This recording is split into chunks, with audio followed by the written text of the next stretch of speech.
जो गौसे आजम से मोहब्बत करता है, गौसे आजम फरमाते हैं मुझसे मोहब्बत करने वाला कभी परेशान नहीं रह सकता। सरकार गौसे आजम का मानना है कि मुझसे अकीदत रखने वाला कभी हैरान नहीं रह सकता। उलमा बयान फरमाते कि जो गौसे आजम को पुकारता है, सरकार गौसे आजम उसकी दस्तगीरी के लिए बगदाद शरीफ से अपने कब्र मुबारक से वो वहां हाजिर होते हैं। फिर उस इंसान की तमाम तकालीफ दूर होती है। यानी गौसे आजम का नाम लेने वाला कभी दिक्कत और परेशानी से नहीं रह सकता। यह हमारा मानना है, यह हमारे उलमा का मानना है। अब इसी तनाजुर में आप सुने कि सही कि साहब जब गौसे आजम का मानने वाला परेशान नहीं हो सकता, तो ये यहाँ पर बैठे सारे लोग गौसे आजम के मानने वाले, हम गौसे आजम के मानने वाले, आप सब गौसे आजम के मानने वाले, फिर भी इस वक्त पूरी दुनिया में सबसे ज्यादा अगर कोई परेशान है तो हम परेशान हैं। उलमा ने बताया था कि गौसे आजम का नाम लोगे घर में बरकतें आएंगी, काम करोगे गौसे पाक के नाम से घर में बरकत आएगी, मकान बनाओ गौसे आजम का नाम लिखोगे मकान में शैतान नहीं आएगा। हमने मकान बनाया, गौसे आजम का नाम लिखा कादरी मंजिल। हमने दुकान शुरू किया, दुकान का नाम हमने रखा कादरी शॉप। सारा काम हमने गौसे आजम के नाम से किया।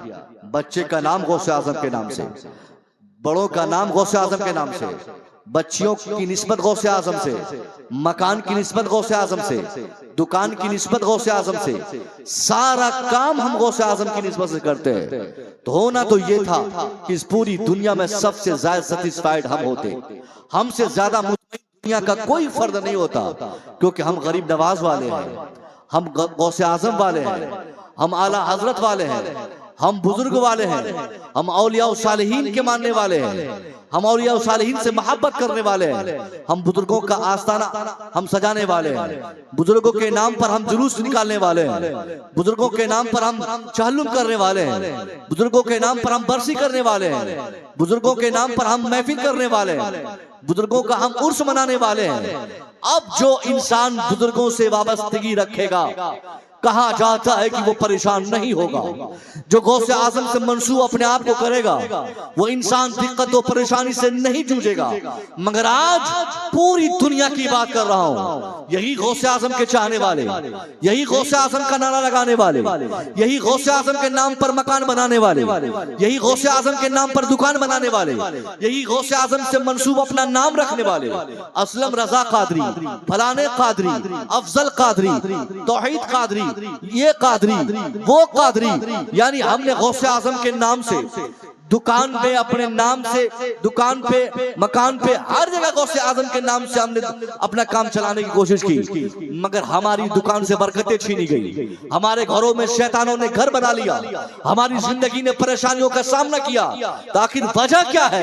क्या हमारे उलमा ने जो कहा था या तो वो गलत है, या फिर ये मतलब है कि गौसे आजम की ताकत, गौसे आजम का पावर अल्लाह ने सीज कर दिया? नहीं नहीं नहीं नहीं, सरकार गौसे आजम की ताकत जो पहले थी वो आज भी है, और कयामत तक जब आप कब्र में लेटे रहेंगे गौसे आजम की पावर सीज नहीं हो सकती, क्योंकि अल्लाह ने आपको अता की है।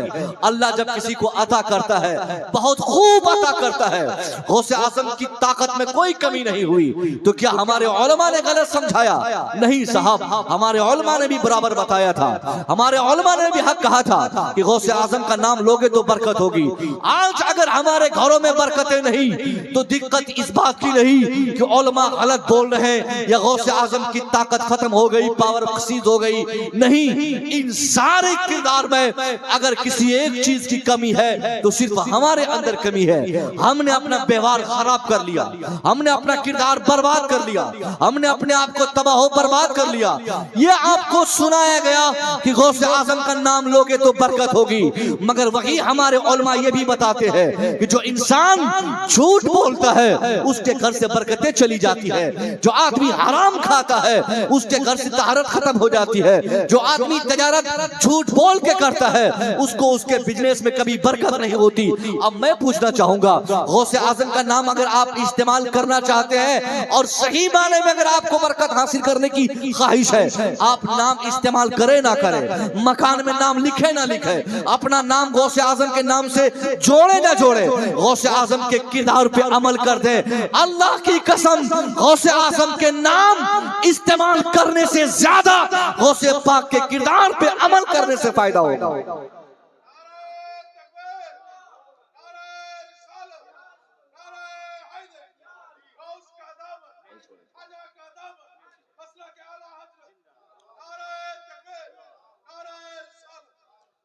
ये कहानी शुरू कहां से होती है? ये कहानी शुरू होती आपने अपने उलमा से सुना था कि एक बहता हुआ सेब कौन नहीं खा सकता साहब। यहाँ तो दरख्त का दरख्त आदमी खा ले, आदमी कहीं भी सामान मिल जाए कि पड़ा हुआ पूरी सोने की ढेर मिल जाए तो आदमी खा ले, कोई मजाका नहीं, कोई हर्ज नहीं, क्या हराम है क्या हलाल है। मगर एक बहता हुआ सेब को खाने के बाद उस शख्स को एहसास हुआ कि मैंने बहुत बड़ी गलती की। अब इस गलती के तराजुर में, क्योंकि बहता हुआ सेब खाना हमारे लिए कोई गलती नहीं, जो इंसान अल्लाह से 24 घंटे डरता है, जिस इंसान को दुनिया से ज्यादा अपनी आखिरत की फिक्र रहती है, जो इंसान अल्लाह के खौफ से जीना और मरना चाहता है, उस इंसान के लिए बगैर इजाजत का सेब क्या साहब, एक कतरा पानी भी किसी का लेना वो अपने लिए जुर्म समझता है। उसने सोचा कि मैंने बड़ी भारी गलती की, उसने पता लगाया, रिवर्स आप घूम गए, वापस गए, पता लगाया कि किसके बागीचे का सेब था। सेब वाले से मुलाकात हुई, कहा हुजूर मैंने आपके बहते हुए एक सेब खाया। ये वाकया सुनाना मकसद नहीं है, चूंकि वाकया आपने 12 सुना, शॉर्टकट मुख्तसर में इस वाकया के तनाजुर में चंद इस्लाही बातें आप तक पहुंच जाए तो समझेंगे हम कामयाब हो गए। गौसे आजम के वालिद मोहतरम वो नौजवान शख्स ने क्या कहा कि हुजूर मैंने आपके दरख्त का एक सेब खाया है, आपसे माफी चाहता हूँ, आप मुझे माफ कर दे। मैं पैदल चल के यहाँ तक आया, मैं नमाज मगरिब के लिए वजू बनाने के लिए मैं नदी के किनारे पहुंचा, मैं वजू कर रहा था कि एक सेब जाता हुआ मैंने देखा, मैंने उठाया और खा लिया।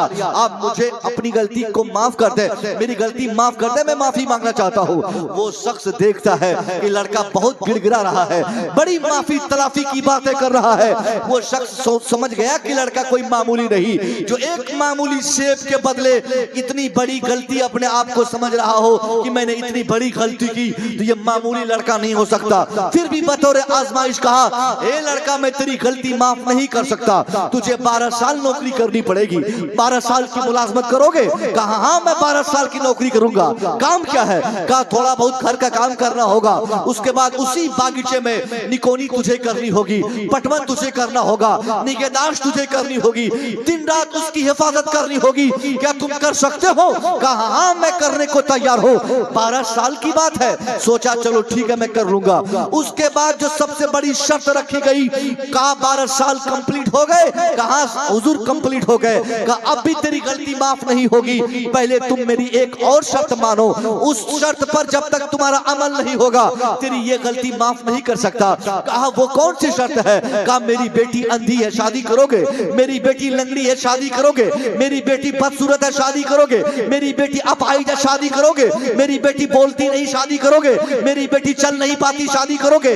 आज का ये गौसे आजम का नाम लेने वाला आज का ये नौजवान होता, हम और आप में से कोई एक होते, तो ये सीधा डायरेक्ट हमारा जवाब होता, ए जनाब बहुत बड़ी बातें आप कर रहे हैं, मैं तो एक सेब खाया था, पूरा बागीचा में थोड़ी आपका लूट लिया था, जो इतनी बड़ी शर्त आपने मुझसे लगा रहे हैं। जाइए आप अपनी माफी को अपनी पॉकेट में रखिए, मुझे नहीं माफी मांगनी। मैं क्यों माफी मांगने के चक्कर में आपकी बेटी से निकाह करूं, वो भी अंधी, वो भी बहरी, वो भी लंगड़ी, वो भी बदसूरत से क्यों शादी करके मैं अपनी जवानी खराब करूं? मुझे नहीं चाहिए माफी, आपको आपकी माफी मुबारक, मैं चला अपना घर, मुझे नहीं चाहिए आपकी माफी। यह हमारा जवाब होता। मगर इस खतरनाक और भारी भरकम शर्त को मानने वाली शख्सियत ने क्या कहा? हाँ मैं इस शर्त को भी मानता हूं। उसने सोचा अगर ये शर्त नहीं मानी जाएगी तो कल मैदान महशर में इसी एक सेब को बगैर इजाजत खाने के जुर्म में अगर अल्लाह ने पकड़ लिया तो मेरे बरसों के सजदे तबाह हो जाएंगे, बरसों की नमाजें खराब हो जाएंगी, अल्लाह मुझे माफ नहीं करेगा। इसलिए इस भारी भरकम शर्त को भी आपने मान लिया कि मैं मानता हूं, लाइए निकाह पढ़ाइए। जब निकाह खानी हो गई, कमरे में जाने को कहा गया, जाओ तेरी बीवी सामने वाले कमरे में है। जैसे वो नौजवान उस कमरे की कुंडली खोल खटखटाया, अंदर से कुंडली खोली गई, आप अंदर घुसे, देखते क्या है, वो हसीना जमीला जमीला खूबसूरत लड़की वहां बैठी है, जिनकी जिनकी जबान भी साफ है, जिनका चेहरा भी साफ है, जिनका पांव भी सलामत है, जिनका हाथ भी सलामत है। देखते ही उल्टे पांव भागते हुए आंगन में आके उस लड़की के घर वालों से कहा कि जनाबे वाला, आप लोगों से मिस्टेक हो गई, मेरा निकाह जिससे हुआ वो लड़की वहां नहीं। आपने कहा था वो अंधी है, मगर वहां जो है उसके पास तो आंखें है। आपने कहा था वो लंगड़ी है, मगर उसके पास पांव है। आपने कहा था वो बदसूरत है, मगर वहां हसीना जमीला पड़ी हुई है। आखिर वजह क्या है? जवाब दिया जाता है, बेटा वो कोई और लड़की नहीं, वही तेरी बीवी है, वही तेरी शरीक आयात है। मैं तुझे आजमा रहा था बेटा, वो लड़की है अंधी, मगर इसलिए कि उसने अपनी आंखों का इस्तेमाल गलत चीज देखने के लिए नहीं किया था। बेटा वो पारसा है, वो नेक है, वो साले है। उसने गुनाह करते हुए अपने आप को बहुत बड़ा हेजिटेट महसूस किया। अब तक उसने ऐसी कोई गलती नहीं की जो मुझे बुरी लगी हो, ऐसा कोई काम नहीं किया जो मुझे बुरा लगा हो। बेटा वही तेरी बीवी है, वही तेरी शरीक हयात है। अब मैं आपसे कहना चाहता हूँ, बीवी जब इतनी पाकबाज हो, बीवी जब इतनी पाकबाज हो, शौहर जब इतना पाकबाज हो, ऐसा पाकबाज कि सेब को बहता हुआ खा ले तो उसको बहुत बड़ी गलती समझे, और बीवी इतनी बड़ी पाकबाज कि जिंदगी भर में अपनी आंखों से किसी गैर महरम को नहीं देखा। इन्हीं दोनों पाकबाज सूरतों की जब आपस में मिलन होती है, जो तीसरी शख्सियत इन दोनों के बतन से पैदा होती है, वही कोई और नहीं, वही तमाम वलियों के सरदार सरकार गौसे आजम की जात होती है।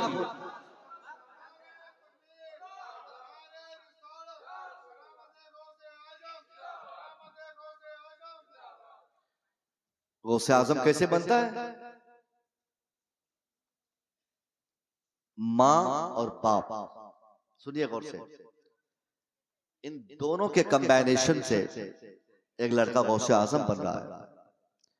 आज हमारा माशरा अगर खराब है, हमारे बच्चों में अगर इस्लाह नहीं हो रही, हमारी सोसाइटी अगर तबाह बर्बाद हो चली है, तो इसमें भी सबसे बड़ी रिस्पॉन्सिबिलिटी अगर किसी की है तो वो घर के गार्जियन की है। गार्जियनशिप की कमी की बुनियाद पर बच्चों में तबाही आती है। आप लाख महंगे स्कूल में अपने बच्चों को पढ़ाइए, अगर माँ बाप सही नहीं है तो उसका असर कभी उनके बच्चों में, कभी भी उस तालीम का सही असर उन बच्चों में नहीं होगा। माँ बाप के असर भी कबूल करें। बाप चोर तो बेटा भी चोर, बाप झूठा बेटा भी झूठा, बाप बेईमान बेटा बेईमान, बाप नमाजी बेटा नमाजी, बाप इबादत गुजार बेटा इबादत गुजार। आपने नहीं देखा नमाज जुमा के लिए जब आप जाते हैं, जुमा के दिन 11 बजे से ही बच्चे तैयारी करने लगते हैं। उनको कोई कह दे कि आज फ्राइडे है, आज जुमा है, वो नहाने जाएंगे।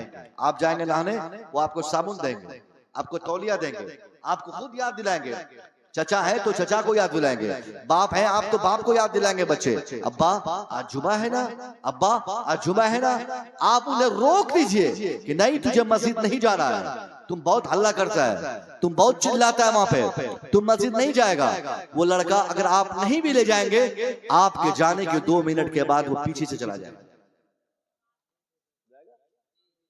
वो जाएगा घर से, वहां सजदा नहीं करेगा, वहां हल्ला करेगा, लेकिन वो जाएगा और फिर वापस भी आएगा आपके साथ उंगली पकड़ के। मैं पूछता हूं आपसे, आप हफ्ते में सिर्फ एक बार नमाज पढ़ते हैं, तो बच्चों को आप रोकते भी हैं तो वो नहीं रुकता है, वो हर हाल में जाता है। अगर वही बाप जो जुमा के दिन बच्चों को रोकता है, वही बाप, वही घर के गार्जियन अगर फजर में नमाज पढ़े, जुहर में मस्जिद जाए, असर में मस्जिद जाए, इशा में मस्जिद का इस्तेमाल करें, 5 टाइम नमाज पढ़े, तो यकीनन उस घर के बच्चे कभी नहीं बिगड़ सकते। आज हमें रोना होता है कि साहब हमारे बच्चे बिगड़ गए, हमारे बच्चे तबाह हो गए, गार्जियन घर तबाह हो गए गार्जियन के, मगर उस गार्जियनशिप को, गार्जियनों को मालूम नहीं कि उनका घर क्यों तबाह हो रहा है। अल्लाह के वास्ते आपको सबसे ज्यादा अपने समाज की इस्लाह की फिक्र करनी है। हमने गौसे आजम की तारीखें पढ़ी, गौसे आजम के बहुत बड़ी बड़ी करामतें हमने सुनी। कोई खतीब तो साहब ऐसे होते हैं 1-1 घंटा तक सिर्फ करामत बताते हैं। गौसे आजम चलते गए, मुर्दा जिंदा होता गया, गौसे आजम कब्रिस्तान गए, मुर्दा जिंदा हो गया। गौसे आजम ने ऐसा किया, मुर्दा जिंदा हो गया। गौसे आजम ने इशारा फरमाया, मुर्दा जिंदा हो गया। साहब ये सब सच है। वाकई में गौसे आजम को अल्लाह ने इस कदर बाख्तियार बनाया था कि आप इशारा फरमाते तो मुर्दे जिंदा होते, आप कब्रिस्तान से गुजर जाते तो मुर्दे जिंदा होते।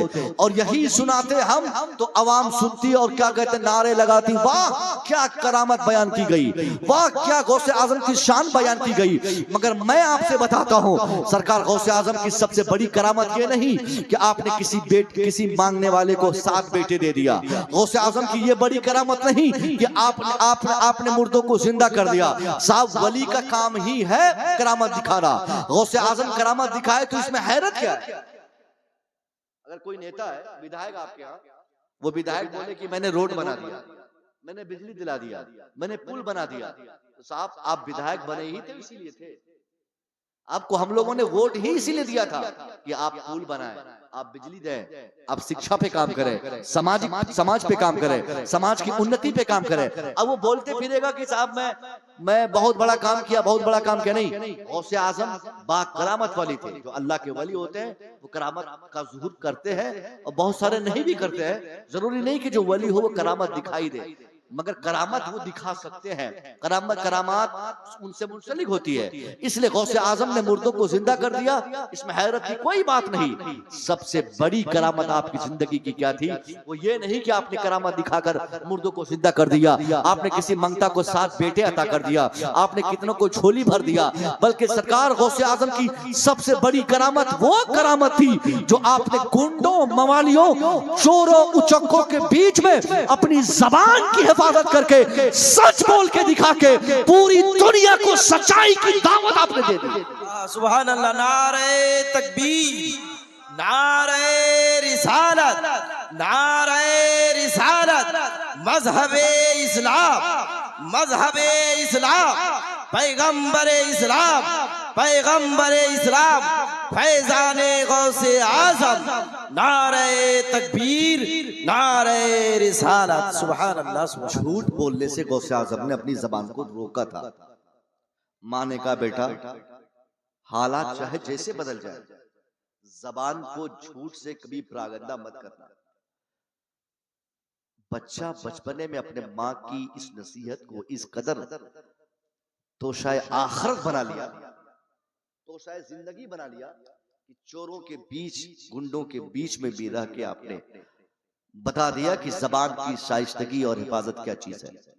और इस करामत का सबसे बड़ा असर क्या था? 40 से ज्यादा गुंडे मवाली जिनके पास असलहे थे, उसने कहा बेटे बच्चा तुझे मेरी तलवार से डर नहीं लगता, तुझे मेरे भाले से डर नहीं लगता, तुझे मेरी तादाद से डर नहीं लगता, तुम क्यों नहीं झूठ बोल के अपने माल को तूने बचा लिया? अगर तुम एक छोटा सा झूठ बोल देते कि मेरे पास कुछ नहीं, आई हैव नथिंग, मेरे पास कुछ नहीं कह देते, तो मैं तुझे टच तक नहीं करता, क्योंकि तेरी उम्र उस लायक नहीं थी कि मैं समझता कि तेरे पास कुछ पैसे और माल होंगे। तूने क्यों सच बोलकर अपने सारे माल को मेरे हवाले कर दिया? तूने क्यों नहीं अपनी फिक्र की? अपनी जान का खौफ तुझे क्यों नहीं हुआ? जवाब देते हुए गौसे आजम बचपने में कहते हैं मैं देख रहा था कि तेरे पास तलवार थी, मैं जान रहा हूं तेरे पास भाले हैं, मैं देख रहा हूं कि तूने मेरी पूरी टीम और मेरे पूरे काफिले को तूने लूटा, तबाह बर्बाद किया। आज मुझे अपनी जान की फिक्र नहीं थी, मुझे फिक्र थी तो सिर्फ उसी नसीहत की फिक्र थी जो मेरी मां ने करके मेरी आखिरत और दुनिया की कामयाबी का राज बताया था। इसलिए नौजवानों आप भी गौसे आजम के मानने वाले हो, बड़ी बड़ी महफिलें सजाने वाले हो, मगर 24 घंटा अगर आप झूठ बोलोगे तो गौसे आजम की महफिल सजाने का फायदा आपको नहीं मिल सकता। आप झूठ बोलोगे तो गौसे आजम का नाम लेने का बेनिफिट आपको नहीं मिल सकता।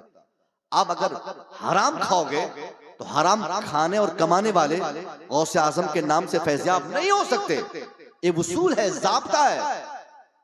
अगर आपको वाकई गौसे आजम के नाम की सही बरकतों के लेने का अगर आपको शौक है तो इसके लिए आपको अपनी जबान को पहले साफ रखना होगा, अपने इरादे को दुरुस्त करना होगा, आपको पाकीज़ा ख्याल का हामिल होना होगा, आपको हराम खाने की आदत को छोड़नी होगी, आपको हलाल कमाने खाने का शौक और आदत लगानी पड़ेगी। ऐसे ही गौसे आजम की बरकतें सबको नहीं मिल जाती। बुजुर्ग का वाकया मुझे याद आया, हालांकि वैसे वाकया मैं बताता नहीं क्योंकि बांग्ला जबान में खिताब आपने समाप्त की, चूंकि आपकी जबान भी बांग्ला है। मुमकिन है उर्दू वक्ता बहुत सारे ऐसे होते हैं जिनकी बातें बहुत सारी आपको समझ में नहीं आती है, मगर मैंने सुना एक बहुत दिनों से एक खादिम गौसे आजम की बारगाह में खिदमत किया, तकरीबन 23 साल तक खाना बनाना, पहुंचाना, देना, इसमें मतबख में, हॉस्टल में, मदरसा में हॉस्टल जो होता ना, वहीं पे 23 साल होने के बाद उस शख्स ने सोचा, सुनिए गौसे आजम का पावर देखिए ना भाई, पावर ऑफ गौसे आजम। अभी आपने सुना ना शहादत भाई कह रहे थे इमदाद गौसे आजम या पावर गौसे आजम का, ऐसे कुछ शेर पढ़ा इन्होंने। गौसे आजम का पावर देखिए, ये खादिम 23 साल तक खिदमत किया गौसे आजम की बारगाह में, उसके पानी उनी पिलाता था। उसके बाद का हुजूर बहुत दिन हो गए, मुझे छोड़ दीजिए, मैं भी चलता हूँ अपना घर से। इमाम साहब नमाज पढ़ाए 10 साल 15 साल हो जाए तो सिक्योरिटी साहब को बोलते हैं कि बस आप छोड़िए हमको, अब भी अपना इलाका जाते हैं। उसने भी कहा हुजूर 23 साल से मैं पानी लोगों को पिला रहा हूँ, खिदमतें कर रहा हूँ, मैं चल रहा हूँ हुजूर अपना घर। ठीक है जाइए। चले गए, घर चले गए। घर जाने के बाद क्या हुआ, एक बुजुर्ग आए, अपने घर से सामान लेकर हज को चले थे। रास्ते में रात हो गई। रात होने के बाद किसी शख्स से कहा कि मैं जा रहा हूं हज करने। वो बुजुर्ग थे, कोई जा रहे थे हज करने के लिए। अब अंधेरे का एहसास हो रहा है, अगल बगल में कोई गांव है जहां पर कोई ईमानदार आदमी रहता हो, अच्छा इंसान रहता हो, वहीं मुझे जाना है, वहीं रात गुजारूंगा, फिर सुबह मैं अपना सफर आगे करूंगा। तो किसी ने कहा ये सामने वाले गांव में एक शख्स है जो नमाज रोजे का पाबंद है, आप उनके घर चाहिए, आराम कीजिएगा, उसके बाद सुबह फिर आगे का रास्ता आप तय कीजिएगा। गौर से सुनिए, बहुत इंपॉर्टेंट बात है। वो बुजुर्ग उसके यहाँ गए, उस शख्स के घर पे। उस शख्स के घर पे जाने के बाद कह रहे हैं कि जनाब मैं मक्का शरीफ जा रहा हूँ हज के लिए, रात हो गई थी, मैं आपके यहाँ कयाम करना चाहता हूँ, क्या आप मुझे कयाम करने देंगे? कहा क्यों नहीं, बिल्कुल, आप बिस्तर ये है, ये तकिया है, आप आराम करें। कहा आपका नाम? कहा कि मैं फला जगह का कुतुब हूँ, मैं किसी एरिया का कुतुब हूँ, यानी वली हूँ, पीर हूँ। जैसे कोई पीर साहब आ जाए बोलेंगे ना कि मैं फलाने खानका से आया हूँ, फलाने खानका का पीर हूँ, उस सिलसिले का पीर हूँ, वैसे वो अपना तारुफ बताया। तारुफ बताने के बाद उसने कहा कि जनाब आपको तो करामत दिखानी होगी। अल्लाह के वली है तो करामत दिखाना पड़ेगा आपको ना। का करामत दिखाएंगे? कहा हाँ करामत दिखाना पड़ेगा। का क्या? का मेरे पास कोई सामान नहीं खाने पीने का, आज आप रात में खाने का इंतजाम कीजिए कहीं से। का बहुत मुश्किल वाली बात है। का आंखें बंद के, आंखें बंद के, आंखें बंद की गई। वो बुजुर्ग जो आए थे वही कहे उसके घर वाले को कि आप आंख बंद करो फिर टिफिन खोलो। जब आंखें बंद की गई, टिफिन खोला, देख रहा कि टिफिन में लजीज खाना मौजूद था। फिर नाश्ते का जब वक्त हुआ, अब उस बुजुर्ग ने जो कुतुब थे उसने कहा उस शख्स से कि जनाबे वाला, एक टाइम तो मैंने खाने का इंतजाम कर दिया, अब इस टाइम आप खाना का इंतजाम कीजिए, आप खाने का इंतजाम कीजिए, कहीं से मंगाइए खाना। तो इसने भी क्या किया, वो डर गए कि वाकई में तो अल्लाह का वली है। भाई हमारे सामने में कोई हमको कहे आंख बंद कीजिए और एक टिफिन चावल और मीट अगर ला कर रख दे तो हम डरेंगे नहीं कि बाप रे तो बहुत बड़ा वली लग रहा है। टिफिन खाली थी, अभी टिफिन भर गई, इसका मतलब ये अल्लाह का वली है। तो वो डर गए। सुबह जब उनसे कहा कि रात में तो मैंने किया था खाने का इंतजाम, अब आप नाश्ते में तुम इंतजाम करो। कहा हुजूर ये हमसे नहीं हो पाएगा। कहा नहीं तुमको करना होगा। कहा हुजूर मुझसे नहीं हो पाएगा। कहा नहीं तुमको करना होगा। प्रेशर डाला गया। उसने क्या किया कि कहा हुजूर अब आप आंखें खोलिए। उसने आंखें खोली, इसने भी नाश्ता मंगा दिया, इसने भी नाश्ता मंगा दिया। अब जो बुजुर्ग आए थे उनके घर पे, कुतुब जो हज करने जा रहे थे, वो भी डर गए कि मैं तो खुद पहुंचा हुआ था लेकिन मुझसे भी बड़ा पहुंचा हुआ ये लग रहा है, ये कैसे नाश्ता मंगा लिया। कहा कि बताओ तुमने मंत्र में क्या पढ़ा था। कहा हुजूर मैंने मंत्र में यही पढ़ा कि अल्लाह जिस मंत्र को पढ़ के रात में ये हजरत खाना मंगाए थे उसी मंत्र का सदका है, तू नाश्ते का इंतजाम कर दे।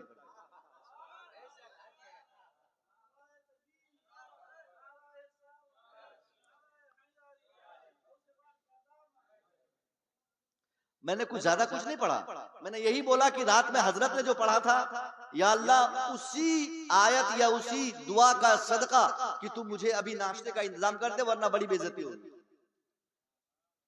कहा हुजूर आप तो मैंने बता दिया मैंने क्या पढ़ा था, अब आप बताइए कि आपने क्या पढ़ा था।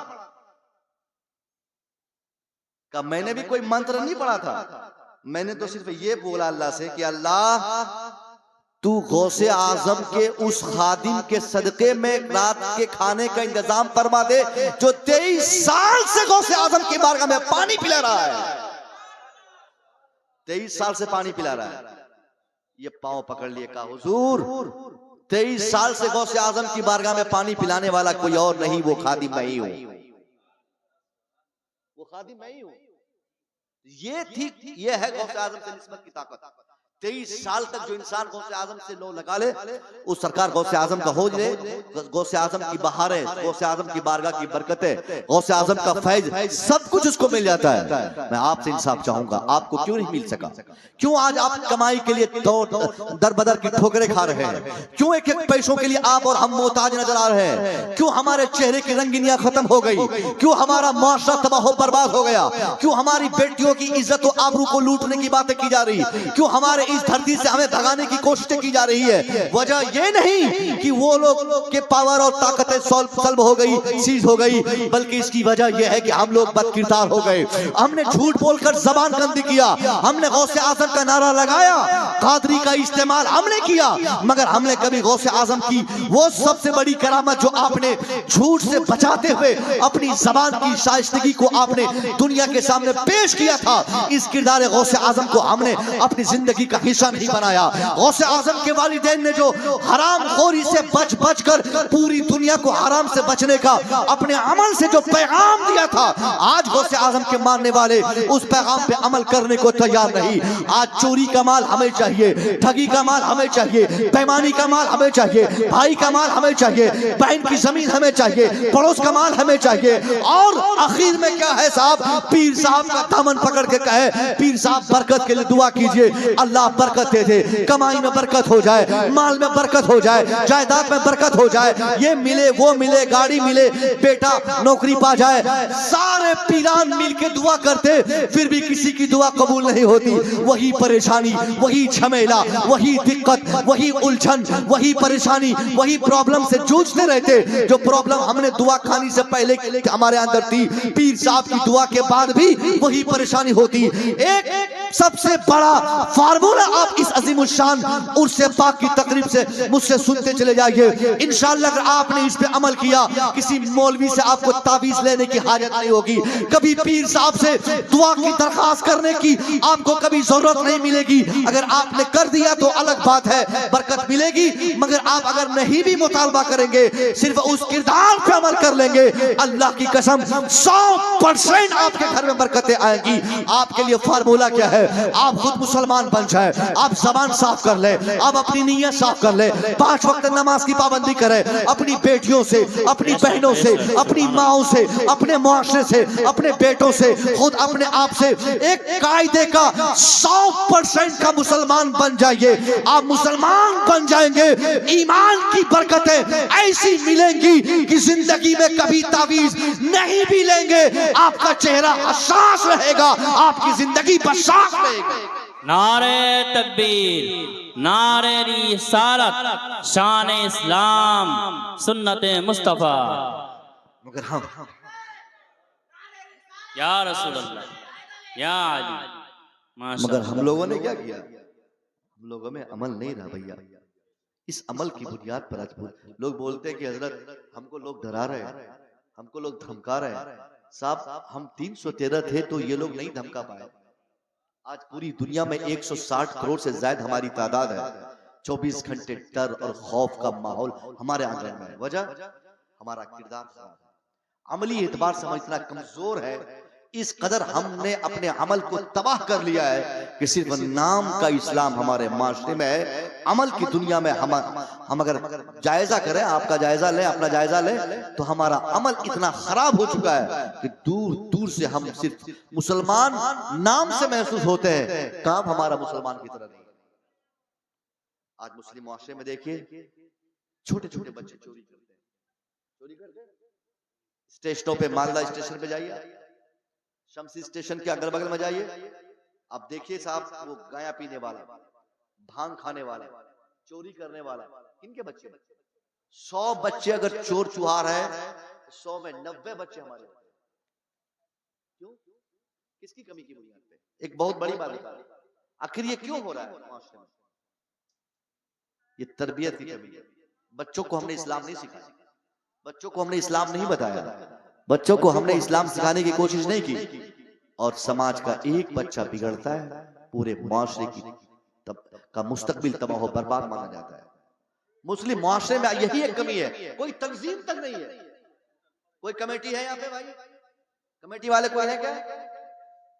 कमेटी वाले कोई आछे? कोई नहीं? कौन नहीं? बताइए, इतनी मेहनत किया इन लोगों ने, कम से कम तकरीर तो सुनना था। कमेटी हमारे यहाँ बनती है, तंजीम बनती है, किसके लिए? उर्स के लिए। बस उनका काम है उर्स मनाना, काम खत्म। नौजवान कमेटी 1 साल के बाद उभरती है। नौजवान कमेटी मुहर्रम में, ढोल कमेटी मुहर्रम में, ताज़िया कमेटी मुहर्रम में, उर्स कमेटी उर्स में, जलसा कमेटी जलसा में। ये सारी कमेटियां हैं हमारे यहाँ, मगर इनएक्टिव, कोई काम नहीं, कोई अमल नहीं, कोई इनके तहरीक की तहरीक नहीं, कुछ भी इनसे नहीं। साल भर में एक बार सिर्फ चंदा कर रहा, जलसा कर रहा, कमेटी का काम खत्म। जलसा कर रहा, काम खत्म। कोई काम है और कमेटी का? नहीं है काम। मैं पूछना चाहता हूं, हमें यही काम के लिए कमेटी हमने बनाई थी? हमारे माशरे में क्या सिर्फ यही जरूरत है कि जलसा हो 1 साल में एक बार? हमारे माशरे की जरूरतें बहुत सारी, जिस पर आज आपको, सबको, हम सबको इस पे गौर करना होगा। वो कमेटी किस लिए बनाई जाती है? गरीब नवाज के यहाँ दर्शन कराने। एक साहब हमारे इलाके में मुखिया जी है, प्रधान, वो पिछले साल बहुत बार फोन किए मुझे कि हजरत आप आइए, एक कमेटी हम लोग बनाए हैं, तंजीम बनाए, उसकी सरपरस्ती आपको देने वाले हैं। हमने कहा भाई आपका मोटो क्या है, किस मकसद से बनाया आपने, आपका मकसद क्या है? उसने कहा हजरत हमारे इलाके के लोग, वो मुखिया जी ने कहा, प्रधान जी ने कहा कि हमने कमेटी इसलिए बना रहे हैं कि हम, हमारे इलाके से लोग अजमेर नहीं जा पाते, तो हम लोग साल भर में 25-25 बस हर साल करेंगे, और इस इलाके के सारे लोगों को, बरेली, अजमेर, दरगाह जितने हैं, हुजूर हाफिज मिल्लत के यहाँ, मखदूम समना के यहाँ, मीरानपुर, कटरा शरीफ, हर जगह हम घुमाएंगे, ज़ियारत कराएंगे 25-25 बस में लेकर। हमने कहा लानत हो तेरी कमेटी पर और लानत हो तेरी सोच पर। तूने कमेटी बनाई भी है तो इस नीयत से बनाई है कि लोगों से पैसा ठगा जाए, बस के नाम पे कमाया जाए, और लोगों को मीरानपुर, कटरा शरीफ, अजमेर शरीफ, बगदाद शरीफ के नाम पर ठगी करके अपना घर बनाया जाए। अरे ऐसी कमेटी की हमें हाजत नहीं, हमें हाजत है तो ऐसी कमेटी की हाजत है जिस कमेटी की जिम्मेदारी ये हो कि गांव के वो बच्चे जो आज चोर बन रहे हैं वो चोर बनने से बाज आ जाए, जो नशेड़ी बन रहे हैं वो नशेड़ी बनने से बाज आ जाए, जो जाहिल रह रहे हैं वो जाहिल न बन सके। उस कमेटी का काम ये हो कि गांव का कोई लड़का मैट्रिक में फर्स्ट डिवीजन पास होने के बाद वो इंटरमीडिएट करने से चुके नहीं, अगर उनके पास पैसे नहीं हो तो यही कमेटी ऐलान करके कहे कि गांव का हर बच्चा अगर मैट्रिक करेगा, फर्स्ट डिवीजन से पास होगा, आगे की तालीम जारी रखना चाहेगा, उसके लिए कोई और पैसा दे न दे, ये कमेटी जिंदा है, गांव में तालीम जिंदा रहेगी। बेशक हक है, बेशक। मगर ये कोई कोशिश नहीं। मैंने बहुत सा, मैं कॉलेज का एक टीचर हूँ, गवर्नमेंट कॉलेज का, मैं जानता हूँ, अपने बच्चों को देखा हूं मैंने देखा कि साहब मैट्रिक में अच्छा नंबर लाया, इंटर में अच्छा नंबर लाया, मगर उम्र हो गई अब 18-20 साल, उसके पास पैसे नहीं है, अब वो क्या करेगा? उसका बाप उसको दिल्ली भेज दिया। गांव का अगर एक लड़का आज दिल्ली जाएगा, वो सरिया ढोएगा, आप अपने महल में काम, अपने महल में एसी फिट करके आप सो रहेंगे, आप सोचेंगे आपको सुकून मिल जाएगा? नहीं मिल सकता। सेहतमंद और अच्छा समाज वही होता है जिस समाज का हर तबका, जिस समाज के हर फर्द में खुशहाली हो, हर फर्द में तालीम हो, हर फर्द में बेहतरी हो। ये 10 लोगों के मकान बनने से क्या होगा? 5 लोगों के डॉक्टर बनने से क्या होगा? 5 लोगों के इंजीनियर बनने से क्या होगा? आप कमेटी बनाए, उस कमेटी में आप पैसा जमा करें, 100 रुपया महीना, अगर गांव का, हर गांव की मैं बात कर रहा हूँ, इस गांव में अगर 100 रुपया अगर महीना एक नौजवान अगर दे दे तो 100 रुपया महीना अगर देता है तो कितने रुपए आएंगे? 10,000 रुपए महीने। साल भर में 1,20,000 जमा होगा। और 5 साल अगर आप जमा कर लें, एक अच्छा सरमाया, एक बेहतर कैपिटल आपके पास होगा, और इस सरमाया के जरिए आपके गांव में कोई सूद और ब्याज में पैसा लेने वाला नहीं होगा। आपकी कमेटी होगी, उसको सूद से बचाएगी। ये हमारे उलमा ऐलान करेंगे सूद खाना हराम, ठीक है, बराबर हराम है कि नहीं? सूद खाना हराम है, सूद देना हराम, लेना हराम। अब ये बताइए, अगर किसी की बीवी मरने वाली है, ऑपरेशन की नौबत आ जाए, डॉक्टर बोले कि 50,000 रुपया तुम 1 घंटे में जमा करो वरना तेरी बीवी मर जाएगी। उस वक्त हम जैसा मौलवी उनको पकड़ के कहे सूद खाना हराम है, मत लेना सूद, वो बोलेगा हजरत यही फतवा अपनी पॉकेट में रखिए, रखिए फतवा पॉकेट में। हम फतवा मानेंगे कि बीवी को बचाएंगे? हराम है तो है, देखा जाएगा। पहले बीवी को बचाने के लिए हमको सूद लेना पड़ेगा, क्योंकि पैसा और कर्ज कोई देने वाला तैयार नहीं है। कोई कर्ज दे रहा है किसी को, तो अब वो आदमी मजबूरन सूद लेगा। तो किसने उसको सूद खिलवाया? हमने खिलवाया। क्यों? क्योंकि हमारे पास कोई तंजीम नहीं है, कोई ऑर्गेनाइजेशन ऐसा नहीं है जिसके अंदर इतना सरमाया और इतना पैसा हो कि जो किसी की मजबूरी पर 25-50 हजार रुपया देकर उसकी मदद कर सके। इसलिए तंजीम होना बहुत जरूरी है। उर्स कमेटी नहीं, बल्कि गांव की कमेटी हो, और ऐसी जोरदार कमेटी हो गांव के बच्चों में तालीम के फरोग के लिए, तरबियत के लिए। ऐसी कमेटी का होना हर हाल में जरूरी है। मुसलमानों में यही एक कमी है, हमारे बच्चों में एजुकेशन नहीं, हमारे बच्चों में तरबियत नहीं। तालीम के नाम पर आज मुसलमान पूरी दुनिया में सबसे ज्यादा पिछड़ी हुई कौम है। अफसोस की बात है साहब, ये मैट्रिक और इंटर करने वाले बच्चे क्यों आज आप कितना पीछे रह गए? आपके जिले का डीएम आपका नहीं, आपके जिले का एसपी आपका नहीं, आपके ब्लॉक का दरोगा, आपके ब्लॉक का ब्लॉक कर्मचारी आपका नहीं, आपके ब्लॉक डेवलपमेंट ऑफिसर आपके मजहब का नहीं, आपके ख्याल का नहीं, आपके स्टेट में कोई बड़ा ऑफिसर आपके ख्याल और आपके ईमान का नहीं। पूरे हिंदुस्तान की मैं बात कर रहा हूं, 2, 4, 10 ऐसे अस्मा आप गिनाइए जिसमें आपके बच्चे हिंदुस्तान में सबसे बड़े ओहदे पर काम कर, कहीं नहीं। ब्लॉक आपका है, बच्चे आपके वहां नहीं, जिला आपका है, अफराद आपके नहीं, स्टेट आपका है, आपके अफराद वहां पे नहीं, कचहरी आपकी है, आपके लोग वहां नहीं, कोर्ट आपका है, आपके लोग वहां नहीं। तो आखिर जब आपके लोग वहां है नहीं तो तरक्की किस चीज की आप चाहते हैं? ममता दीदी आपको घर पैसा लाके देगी क्या? रोटी खिलाने के लिए कोई नेता आपके घर पे आएगा क्या? इसके लिए पहले आपको आगे बढ़ना होगा, आपको बड़ी मेहनत और मशक्कत के साथ अपनी औलाद को पढ़ाना होगा। गौसे आजम भी पढ़े लिखे वली थे ना, गौसे आजम ऐसे वली नहीं थे, कई किताबों के मुसन्निफ। गौसे आजम ने ऐसी तालीम पाई। गौसे आजम की सीरत आप सुनना चाहते हैं? गौसे आजम ने बचपने में अपने घर को छोड़ा था तालीम के लिए। गौसे आजम ने माँ की मोहब्बत त्याग दिया था तालीम के लिए। गौसे आजम ने अपने समाज की मोहब्बत और वतन की मोहब्बत को त्याग दिया तालीम के फरोग के लिए। उसी गौसे आजम के मानने वाले ये बच्चे अगर जाहिल रह जाए तो मैं समझता हूँ गौसे आजम के नाम के इस्तेमाल का उसको हक नहीं है। अब खूब मेहनत करें,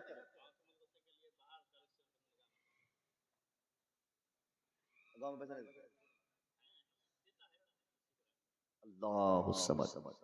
अल्लाह समद। ये हर जगह की बात है, यहाँ की बात थोड़ी है। ये मुसलमान 1,000 रुपया नहीं 5,000 रुपया महीना स्कूल में देता है एक बच्चे के लिए।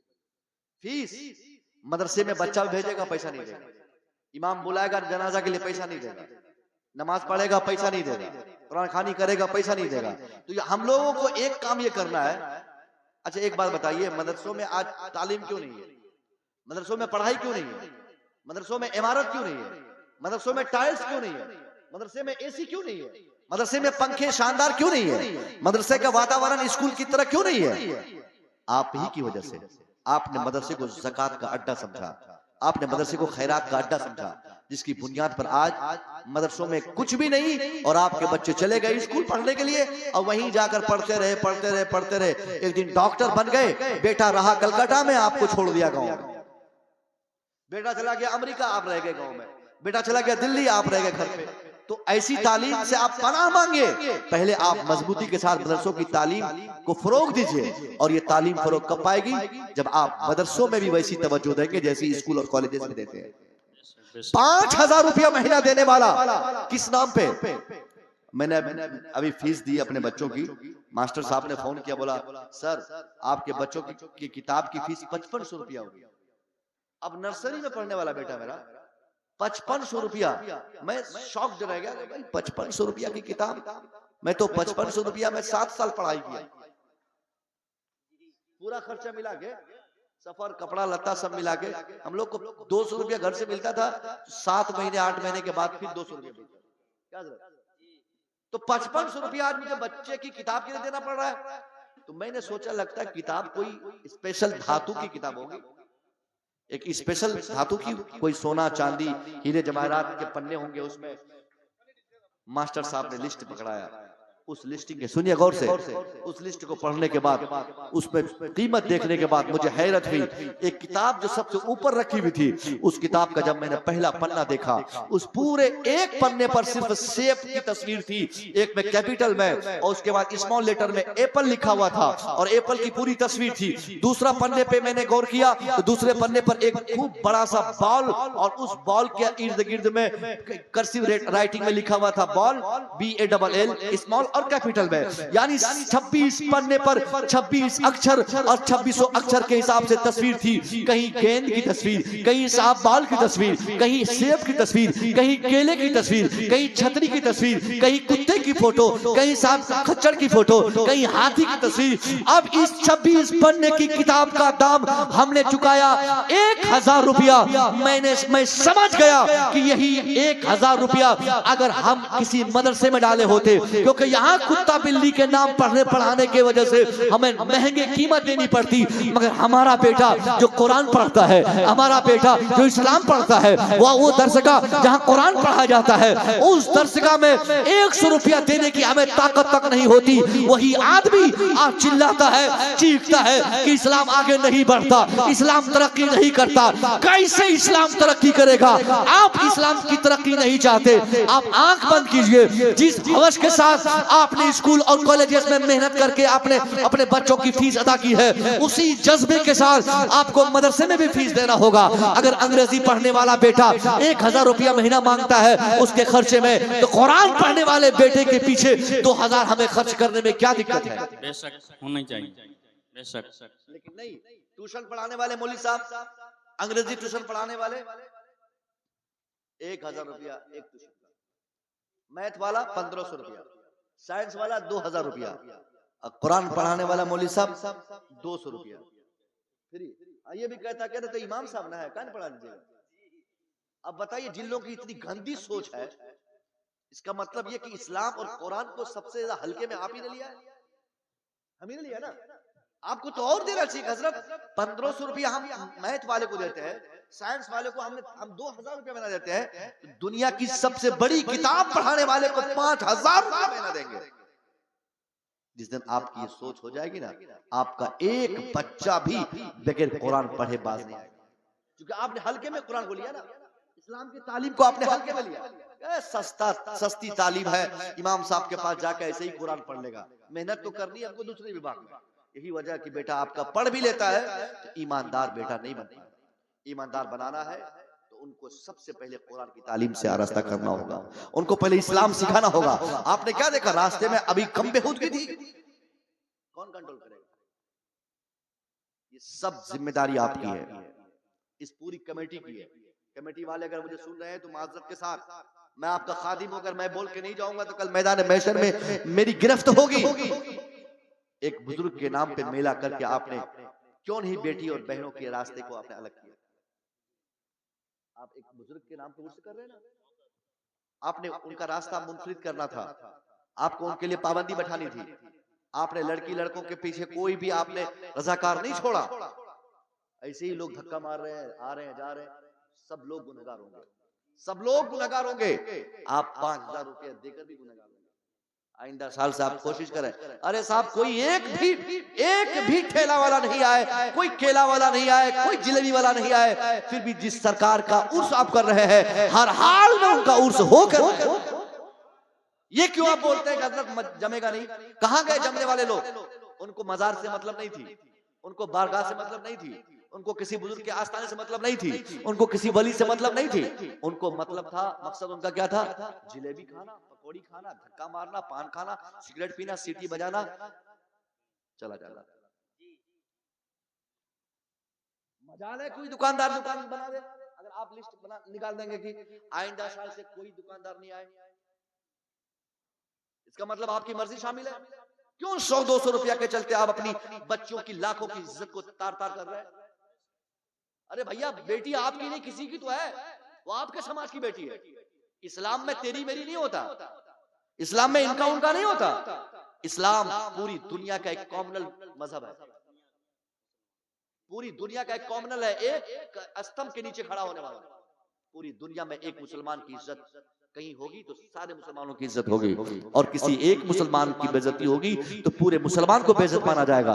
इसलिए ये सोचकर भी आप कम से कम ये कि मेरे समाज की बच्ची है, इनकी इज्जत की परवाह हमें करनी होगी। आपको अगर नहीं है तो 10-20 आप मॉनिटर रखे, 10-20 रजाकार रखे, 10-20 वॉलंटियर्स रखे। और वॉलंटियर्स कौन? नौजवान नहीं, बुजुर्ग टाइप के, जो समझदार टाइप के, उनको डंडे के सहारे पे हर जगह खड़ा करे, बिठा दे, कोई धक्का नहीं मारे, कोई सीटी ना बजाए। मैंने देखा कई लड़के सीटी बजा रहे थे, काफी परेशानियों का मुझे सामना करना पड़ा।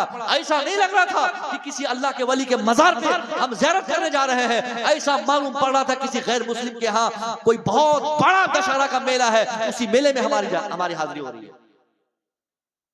बोलिए कि गलत बोल रहा हूं? और ये हम कितने बेशर्म हो गए कि हमारी बेटी घर से निकल रही है और हम मना भी नहीं कर रहे। हर गार्जियन अगर अपनी अपनी बेटी को मना कर दे, क्यों आप अपनी बेटी को छोड़ दें? बेटी साहब आपकी 1 करोड़ नहीं, 1 खरब नहीं, दुनिया में कोई कीमत नहीं दे सकता, इतनी बड़ी दौलत आपकी बेटी की इज्जत है। उस दौलत को आप ऐसे ही छोड़ देते? सुबह से वो तैयारी करती मेला में आने की, आप मना करते नहीं? क्यों नहीं डांटते? मार्केट में वो कौन सी चीज नहीं मिलती है जो यहां मिल रही थी? आपके अगल बगल के मार्केट में वो कौन सा पकोड़ा नहीं मिल रहा था जो यहां मिल रहा था? हर चीज मिलती है मार्केट में, कभी जाके खरीदवा देंगे, वो कपड़े मिल जाएंगे, वो सामान मिल जाएंगे, वो खिलौना मिल जाएगा। तो क्या जरूरत है इस मेले में वो कंजेस्टेड जगह पे आके धक्का मारने की? ये 10-20 लोग होंगे ना, इसी से सरकार का उर्स हो जाएगा। सरकार अपने उर्स की तकरीब को कामयाब करवाने में उन लखेड़ों का मोहताज नहीं है जो रास्ते में लखड़ागिरी करते हैं। अल्लाह के वास्ते, ये आप मुसलमान हैं, इस्लाम को समझे साहब। आप अपनी इज्जत को खुद तार तार कर रहे हैं। हमने खुद अपनी बहू बेटियों को रोडों पे लाया है, इसलिए चीखने और चिल्लाने से नहीं होता, तरबियत करनी होगी आपको। तरबियत की सारी जिम्मेदारी अल्लाह ने आपको दी है। अल्लाह ने क्या कहा? कू अनफुसकुम व अहलिकुम नारा वक़ूदुहा अन्नास वल हिजारा, save yourself and your families member from the fire which fuel is man and stone. अल्लाह ने फरमाया कि खुद को और अपने फैमिली के दूसरे अफराद को जहन्नम की भड़कती हुई उस आग से, लगती हुई सुलगती हुई उस आग से बचाओ जिसका ईंधन इंसान और पत्थरों के। तो आपको बचाना होगा। अब हाजी साहब है, अच्छी बात है। अब नमाजी है, अच्छी बात है। मौलवी साहब है, अच्छी बात है। मरल है, अच्छी बात है। मगर ये मरनी गिरी आपकी कल मैदान महशर में आपके चेहरे पे मार दी जाएगी। बरसों की नमाज और बरसों के सजदे अल्लाह आपके चेहरे पे मार देगा। अगर आपके बच्चे बिगड़ेल और बाल बच्चे अगर बदतमीज हो तो बाल बच्चों की बदतमीजी की बुनियाद पर कल मैदान महशर में उनके वालिदैन और उनके गार्जियन की सख्त से सख्त पकड़ होगी। नबी ने क्या कहा? कुल्लुकुम राइन व कुल्लुकुम मसऊलन अन रइया। तुम्हारे समाज का हर एक शख्स जिम्मेदार है, मॉनिटर है, रहबर है अपने समाज का, और हर मॉनिटर से उनकी मॉनिटरी के बारे में, उनके मातहत के हवाले से कल मैदान महशर में अल्लाह सवाल करेगा।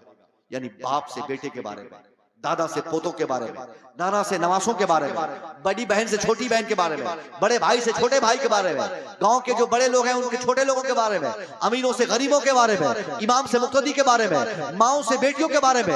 ये सब सवालात मैदान महशर में अल्लाह करेगा। ये बंदा बता, तू तो नमाज पढ़ता रहा, तू तो इबादत करता रहा, तू तो निगाहों की हिफाजत करता रहा, मगर तेरी औलाद, तेरी बच्ची, तेरे बच्चे क्यों बदतमीज और बिगड़ेल हो गए? इसलिए अगर आप चाहते कि कल अल्लाह की जन्नत आपको गिफ्ट की जाए तो अपनी हिफाजत के साथ साथ अपने बच्चों की इज्जत की हिफाजत की भी जिम्मेदारी आपको निभानी पड़ेगी। एक बुजुर्ग जो नमाज पढ़ के हमेशा रोते, फजर पढ़ते रोते, जोहर पढ़ते रोते, इशा पढ़ते रोते, मगरिब पढ़ते रोते, उनके बच्चों ने कहा, दादा ये क्या ड्रामा आपने बना रखा, नमाज पढ़ने के बाद आप चिल्लाते हैं, रोते हैं, क्यों रोते हैं? दादा ने कहा, बच्चा मुझे मेरी मौत याद आती है ना, इसलिए मैं रोता हूँ। बच्चों ने कहा, दादा तो खाली आप ही को मरना है कि हम लोगों को भी मरना है? हम लोग कहां मौत को याद करके रो रहे हैं, आप क्यों रोते हैं? कहा बाबू मरना तो तुमको भी है, मरना मुझे भी है, मैं मौत से नहीं डरता, बल्कि मौत के बाद जो हिसाब किताब होगा, उस हिसाब किताब को याद करके मैं डरता और रोता हूं। तो बच्चों ने कहा दादा तो ये कौन सी नई बात है, दादी से हिसाब होगा दादी नहीं रोती, अम्मा से हिसाब होगा अम्मा नहीं रोती, अब्बा से हिसाब होगा अब्बा नहीं रोते, हम नहीं रोते, आप ही से खाली हिसाब होगा क्या? दादा ने कहा बच्चा मैं जानता हूं कि तुमसे ही हिसाब होगा और मुझसे भी हिसाब होगा, मगर तेरे हिसाब में और मेरे हिसाब में बहुत फर्क है। ए मेरे पोतों, ए मेरे बच्चों, तुमसे अल्लाह सिर्फ तुम्हारे बारे में पूछेगा। मैं रो इसलिए रहा हूं कि मुझसे अल्लाह मेरे बारे में भी पूछेगा और तुम जैसे बदतमीज बच्चों के बारे में भी अल्लाह पूछेगा। इसलिए मैं अपनी वजह से नहीं रो रहा हूं, बल्कि तेरी बदकिरदारी की वजह से मैं रो रहा हूं कि कल मैदान महशर में अल्लाह अगर मेरी नमाज रोजा होने के बाद भी ये पूछ ले कि तू नमाजी बना रहा, तू इबादत गुजार रहा, मगर तेरे बच्चे इस तरह आवारा क्यों बन गए, तो इस खौफ से मैं रो रहा हूं कि मैं क्या जवाब अल्लाह की बारगाह में पेश करूं। इसलिए मुसलमानों ये दुनिया फानी है, आपको भी जाना है, बच्चों को जाना है, सबको जाना है। आपकी कामयाबी तब है कि जब आप खुद को और अपनी औलाद को सबको एक सालिम और एक सेपरेट और एक कंप्लीट मुसलमान बनाकर आप दुनिया से गुजर जाए। दुनिया का कोई इदारा, ये स्कूल है ना, स्कूल के किसी भी टीचर की जिम्मेदारी नहीं है आपके बच्चों को सुधारने की, मदरसे के किसी उस्ताद की जिम्मेदारी नहीं है आपके बच्चों को सुधारने की। इदारे जो तालीमी इदारे होते हैं उसकी जिम्मेदारी तालीम की होती है, पढ़ाने की होती है, तरबियत की सारी जिम्मेदारी आपकी है। बच्चों पे निगाह दौड़ाना, कब उठता है, कब सोता है, कब खाता है। एक बहुत ही घिनौनी बात मैं बताऊं, बहुत घिनौनी बात, आज हमारी बच्चियां जो स्कूल और कॉलेज के नाम पे घर से निकलती है, शहरों में खास तौर पे 50% बच्चियां स्कूल नहीं पहुंचती है, लेकिन टाइम पे वापस घर जाती है। उसके माँ बाप ने उसको साइकिल दिया, उसको मोबाइल दिया, उसको 2000 रुपया महीना का पैसा दिया जमा करने, सारे अखराजात माँ बाप ने किए, मगर एक छोटी सी गलती माँ बाप ने क्या की, कभी अपनी बच्ची पर उसने निगाह नहीं बढ़ाया, कभी उसकी निगरानी नहीं की। नतीजे में उसकी बेटी घर से 8 बजे 9 बजे स्कूल और कॉलेज के नाम पे निकलती है, अपने दोस्तों के साथ होटल में जाके चाय पीती है, खाना खाती है, शॉपिंग मॉल में घूमती है, पार्क का मजा लेती है, पूरा शहर घूमकर फिर वापस शाम 4 या 5 बजे वो घर बैग लेकर वापस आकर माँ बाप को ये कहती है कि मैं पढ़ के आ रही हूं। ऐसा हो रहा है। स्कूल और कॉलेज के नाम पर हमने बच्चों को आजाद कर दिया। हमने सिर्फ अपनी जिम्मेदारी ये समझी कि मेरा काम है बेटी पढ़ने लायक हो जाए तो साइकिल दे दो, बेटा पढ़ने लायक हो जाए तो बाइक दे दो, उनको मोबाइल दे दो। ये जिम्मेदारी सिर्फ आपकी नहीं, आपकी ये भी जिम्मेदारी है कि आपकी बच्ची कब कहां जाती है, कब कहां से आती है, कब बोलती है, कब उठती है, कब फोन इस्तेमाल करती है, किससे बात कर रही है, क्यों व्हाट्सएप चलाती है, क्यों फेसबुक पे अकाउंट बनाई हुई है, क्यों रील्स में वीडियोस अपलोड करती है। ये कौन समझाएगा? ये आप समझाएंगे, मौलवी साहब नहीं समझाएंगे, क्योंकि बेटियां आपके साथ रहती है, बच्चियां आपके घर रहती है, बहनें आपके घर रहती है, और आप बोलते कि आपकी बच्चियां मानेंगे नहीं। ताज्जुब है साहब, हजरत, लोग अगर चाह ले तो उनकी बच्ची नहीं मानेंगी।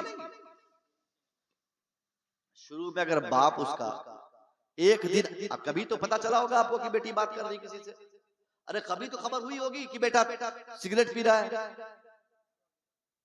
सिगरेट पीता है ना बच्चे लोग। छोटू हेलो, आपके यहाँ सिगरेट कितने रुपए का मिलता है? 6 रुपये दे रहे। अम्मा पारा का कितने का दाम है? अम्मा पारा का नूरानी कायदा कितने का मिलता है? कभी लिया है? देख रहे ना, उसको सिगरेट का पूरा दाम पता है।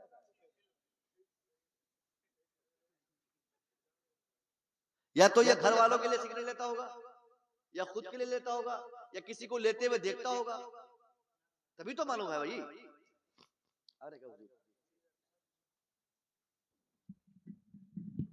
अपनी तकरीर खत्म कर रहा हूं, मगर औलाद रसूल की मौजूदगी में एक बहुत ही इंपॉर्टेंट पैगाम मैं आपको देता हूं, बहुत इंपॉर्टेंट पैगाम। रूहे इबादत औलाद रसूल होती है। जाने इबादत औलाद अली है। सरकार मौला अली की औलाद पूरी दुनिया में जहां भी है, दुनिया का हर शख्स अपने आप में जितना ही बड़ा सुपर पावर बन जाए, मगर आपको मैं बताऊं कि कोई फर्द दुनिया का किसी भी और आले रसूल के मुकाबले में अपने को नहीं ला सकता। आप आईएएस बनना चाहते हैं, आईएएस बन जाए। आईपीएस बनना चाहते हैं, आईपीएस बन जाए। हर एक चीज का सरकार आला हजरत की में हम लोग बातें करते हैं। सरकार आला हजरत 1000 से ज्यादा किताबों का आपने लिखा। सरकार आला हजरत के बाद हुजूर मुफ्ती आज़म हिंद को पूरे हिंदुस्तान का सबसे बड़ा मुफ्ती कहा जाता है। मुफ्ती बनना ये इंसान की मेहनत में शामिल है। किताबें लिखना ये इंसान की मेहनतों में शामिल है कि मेहनत करेगा मुसन्निफ बनेगा, मेहनत करेगा मुक़र्रिर बनेगा, मेहनत करेगा हार्ड वर्किंग होगी आईएएस बनेगा, हार्ड वर्किंग होगी आईपीएस बनेगा। दुनिया में हर चीज हर इंसान से हो सकती है। आप जो चाहे बनना बन सकते हैं। हाफिज कुरान बनना चाहे 60 साल की उम्र में भी मेहनत करेंगे, हाफिज कुरान बन जाएंगे।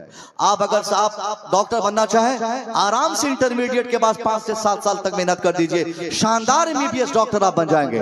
आप मेहनत करें आईएएस और आईपीएस, आपको कोई बनने से नहीं रोक सकता, क्योंकि जिन चीजों का ताल्लुक मेहनत से है, इक्तिसाब से है, कोशिश से है, सही से है, प्रयास से है, वो सारी चीजें मेहनत और मशक्कत के बाद हासिल हो जाती है। पूरी दुनिया में हर चीज बनी जा सकती है, हर ओहदे को पाया जा सकता है, मगर दुनिया का सारा इंसान मिलके भी अपने को या अपने घर में किसी एक फर्द को भी औलाद रसूल बनना चाहे, सैयदजादा बनना चाहे, पूरी दुनिया की मेहनत काफूर होगी, सबकी मेहनत खाक में मिल जाएगी, मगर कोई इंसान इस मेहनत में कामयाब नहीं हो पाएगा।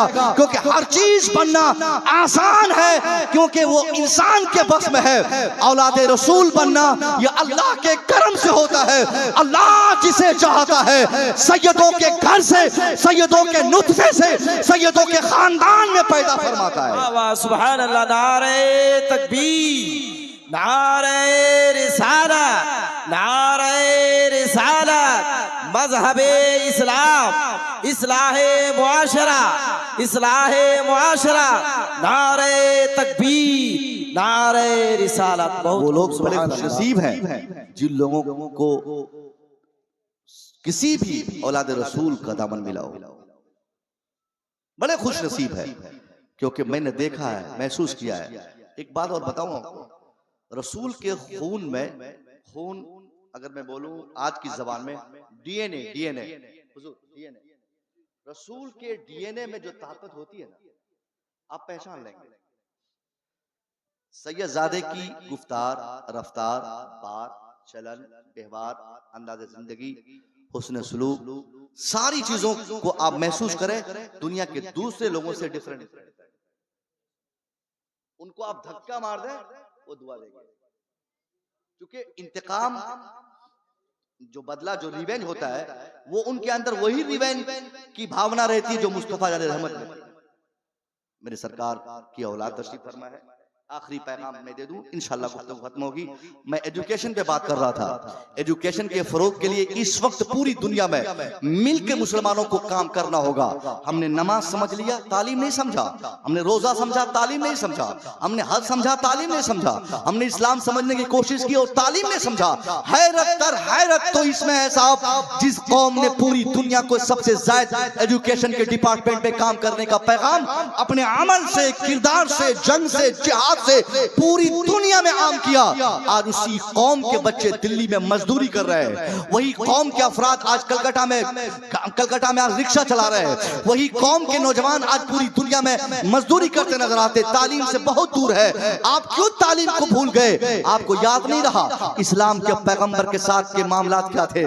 पहली जंग अजीम, जिन्हें जंग बद्र हम कहते हैं, जंग बद्र का वाकया कमोबेश हर मुसलमान को मालूम है। और सिर्फ इतना मालूम रहता या सिर्फ इतना ही बताया जाता कि हम लोग सिर्फ 313 थे, सामने 1000 की तादाद थी, अल्लाह ने हमें कामयाबी अता की, वो सामने वाले हार गए, हम जीत गए, वो पस्त हो गए, हमको अल्लाह ने जीत नसीब दी, यही बात बताई जाती। इसके आगे का कोई खबर हमको नहीं कि आगे क्या हुआ था। मैं कहना चाहूंगा जंग बदर, जिसे जंग तफरीक आप समझते हैं, सुनते आए हैं, इस जंग का खातिमा सिर्फ इस पे नहीं था कि हम 313 थे, सामने 1000 था। ये सच है कि हम खाए नहीं थे, सामने खा के आए थे, हमारे पास असलहे नहीं थे, सामने असलहा लेकर आए थे, मगर इन सब चीजों का फैसला सिर्फ आखिर तक ये नहीं था कि अल्लाह ने हमें जीत दे दी, बल्कि जीत के बाद आखिर तक की तारीख हमें यह बताती है कि मुस्तफा जान रहमत की बारगाह में आखिर वक्त में दुश्मनान इस्लाम को पेश किया गया। हुजूर, ये वो लोग हैं जिन्होंने तलवार तानी थी, ये वो लोग हैं जो हमें मिटाना चाह रहे थे, जो इस्लाम के खात्मे के लिए तहरीक चलाए थे। जंगे बदर के शुरुआत से लेकर आखिर तक जिन लोगों ने इस्लाम के पैगंबर के वजूद के खात्मे की कसमें खाई थी, आज मुसलमानों के चंगुल में, मुसलमानों की जेल में, मुसलमानों के कैद खाने में है। मुस्तफा जान रहमत से पूछा गया, हुजूर इनके साथ क्या किया जाए? क्या इनका हाथ काटा जाए? क्या इनका पांव काटा जाए? क्या इनकी जबान काटी जाए? क्या इनकी गर्दन मारी जाए? क्या इनको उल्टा लटकाया जाए? क्योंकि दुश्मनी का बदला दुश्मनी होता है, खून का बदला खून समझा जाता है। इस्लाम के पैगंबर के सारे दीवाने मस्ताने वहां पर थे। हम और आप होते तो एक झटके में कह देते, सरकार इन्हें उल्टा लटकाया जाए, सरकार इनकी जबान काटी जाए, सरकार ये बहुत ज्यादा तलवार भांजता था, इनका हाथ काटा जाए। हुजूर ये हमारी गर्दन मारना चाहता था, आज मेरी जेल में है, मेरे कब्जे में है, मैं इनकी गर्दन मारूंगा। हुजूर आप इशारा फरमा दें, इन सब को एक तलवार से 2-4 सेकंड के अंदर इनके वजूद का मैं खात्मा कर दूंगा। लेकिन नहीं, मुस्तफा जान रहमत से मशवरा मांगा गया। हुजूर बाख्तियार थे, आप चाहते तो एक इशारा फरमा देते कि जा इनकी खैरियत ले ले, जा इनका बदला ले ले, जा खून का बदला खून से ले, गर्दन का बदला गर्दन से ले, हाथ का बदला हाथ से ले, जबान का बदला जबान से ले। मुस्तफा का एक इशारा होता, आपके दीवाने तलवार लेकर निकलते। न सिर्फ मैदान बद्र के आखिर में जो कैदी बनकर आए थे इस्लाम के दुश्मन, उन्हीं का खात्मा होता, बल्कि मैं समझता हूँ हुजूर इशारा फरमा देते तो मुसलमान इस कदर इमोशनल उस वक्त थे कि एक झटके में अरब से इस्लाम के दुश्मनों का वजूद मिट जाता। मगर मेरे नबी ने इशारा नहीं फरमाया, मेरे मुस्तफा ने यह नहीं कहा इनकी जबान काटी जाए, इनका हाथ काटा जाए, इनका पांव काटा जाए। आपने जो 2 ऑप्शंस बताए थे, उनमें से जो सबसे बड़ा और सबसे तगड़ा ऑप्शन था, वो ऑप्शन क्या था? नबी कहते हैं, अरे इन्हें मत मारो, इनको खून का बदला खून से इनसे मत लो, बल्कि इनसे जाके पूछो इनमें से कौन है जो तलवार चलाने के साथ साथ कलम चलाना जानता है, कौन है जिनको पढ़ना आता है, कौन है जिनके पास किताबी ज्ञान है। अगर ये पढ़ना जानता है तो इससे पैसा नहीं लिया जाएगा, इनसे मुआवजा नहीं लिया जाएगा, इनसे फिदिया नहीं लिया जाएगा, इनको मारा नहीं जाएगा, इनको डांटा नहीं जाएगा, इनका हाथ नहीं काटा जाएगा। इनसे कह दो बगैर किसी मुआवजे के, बगैर किसी मुतालबे के वो आ जाए, हमारे 10 लोगों को पढ़ा दे, मैं ऐसे ही उन्हें छोड़ दूंगा। नारे तकबीर, नारे रिसालत, तालीमे कुरान, किरदारे मुस्तफा, सुन्नते मुस्तफा, शान इस्लाम। मेरे नबी ने कहा था ना, बद्र की सिर्फ यही बात मालूम कि हम हार गए, हम जीत गए, वो हार गए। अरे साहब, हार जीत की बात तो यहां हुई, आज भी पूरी दुनिया के रिसर्चर मुहक्किकीन तहकीक करते कि एक दुश्मन से इंतकाम का इतना शानदार ज़ाब्ता इस्लाम के पैगंबर ने दिया कि दुश्मन से पढ़ा जाए, दुश्मन से पढ़ा जाए। पढ़ाई कितनी इंपॉर्टेंट है, जिसका एहसास इस्लाम के पैगंबर ने अपने किरदार से बताया। वही नबी जिसने आपको नमाज दिया था, वही नबी जिसने पैगाम रोजा दिया, वही नबी जिसने हज और ज़कात की फजीलत आपको बताई, उसी मुस्तफ़ा ने आखिर में यही पैगाम एजुकेशन का दिया था। आप उसी पैगंबर के मानने वाले हैं, आप भी कसम खाइए कि आपके बच्चे जाहिल नहीं रहेंगे। हमारे समाज की सबसे बड़ी कमी यही है कि हमारा समाज जाहिलों का समाज हो चुका है। हम रज़वी हैं, जाहिल हैं, हम अशरफी हैं, जाहिल हैं, हम नक्शबंदी हैं, जाहिल हैं, हम कादरी हैं, जाहिल हैं, हम साहब जितने भी सलासील हैं हम उसको मानते तो हैं मगर जाहिल हैं। तो एक जाहिल आदमी खुद अपनी भलाई नहीं कर सकता तो अपने सिलसिले की क्या खुद उनका कोई ठिकाना नहीं साहब। यहाँ तो हम कूदते हैं, फानते हैं, तलवार भांजते हैं, सिलसिले के नाम पर, इलाके के नाम पर, पीर के नाम पर, हुजूर खानका के नाम पर तूफान मचा हिंदुस्तान में हुजूर। हम लोग के पास इतने फोन कॉल्स आते हैं, इश्तिहार छपा, किसी दीवार पे इश्तिहार लोगों ने चिपकाया, तुरंत कोई फोन कर देगा, हजरत फलाने इलाके में आप जा रहे हैं, अरे मत जाइएगा, वो तो फलाने पीर का मानने वाला था। ये हमने बांट दिया इस्लाम को, हमने पीरों के नाम पे, खानकाओं के नाम पे हमने इस्लाम ही बांट दिया, और हम तरक्की चाहते हैं। एक बन जाओ साहब, इंशाअल्लाह बरकत मिल जाएगी। और जब तक नहीं बनोगे, पूरी दुनिया में आप और हम एक एक करके मारे जाओगे।